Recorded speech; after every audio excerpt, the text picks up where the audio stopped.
Zero Dark 30 is about the decade-long hunt for Osama bin Laden. I want to make something absolutely clear.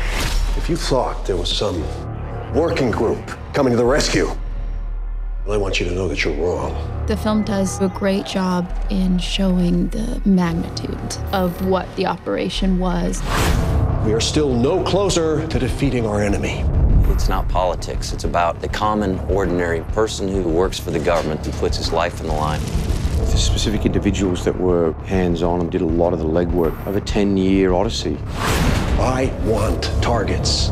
This movie focuses on what really happened, how they went about hunting them down. Bring me people to kill. It's a really intricate, well-plotted, and very interesting detective story. You will never find him. You've got the most dangerous man in the world. You've got a small band of people intensely trying to find him. The stakes couldn't be higher. How do you evaluate the risk of letting bin Laden slip through your fingers? The story follows a female officer of the CIA. You're going to start working on the American Al-Qaeda cells.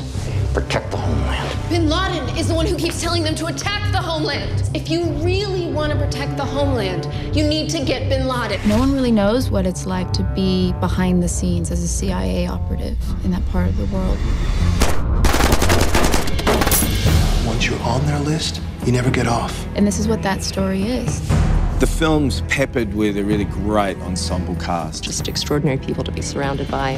Jessica Chastain and Kyle Chandler and Jason Clarke. Jennifer Reilly, Mark Strong, Edgar Ramirez, big names. You know, they're well known within the acting community. James Gandolfini, who is the head of the CIA. Genius casting because he has such presence. I'm about to go look the president in the eye. And what I'd like to know is where everyone stands on this thing. Zero Dark 30 is a military term for 30 minutes past midnight.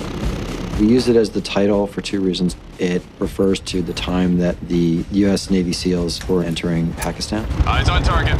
Stay tight! And also as a metaphor for the entire 10-year hunt to find bin Laden. Thank you. And background. Authenticity was really important to everybody. The director, the writer. It's important subject matter. You want to make it right. The entire movie is really based on first-hand accounts from people who were directly involved. It's a journalist's attempt to define the true timeline of what happened. The responsibility to keep it very accurate was just all-consuming for me. It brings it to life in the way that only really talented actors and a brilliant director can do. That's pretty much it. What I love about Catherine Bigelow is the juxtaposition of this charming woman and these testosterone-fueled movies. I don't think any other director could have made this film. This movie needed to look and feel very real. I wanted it to be very immediate and visceral and raw. So that dictated a kind of visual style of handheld cameras. And also the performances across the board are so finely calibrated and highly nuanced and come across with such honesty and integrity. Watch your back when you get back to Pakistan. Everyone knows you there now. It's very carefully calibrated to feel real. 111 Charlie, take 2 on the end. We all want a pertinent piece of work, something that is of our time, something that's really about this world that we've all been through. There's a certain amount of, damn, I was part of that. Hey! Take your hand out of your pocket! Hey! No!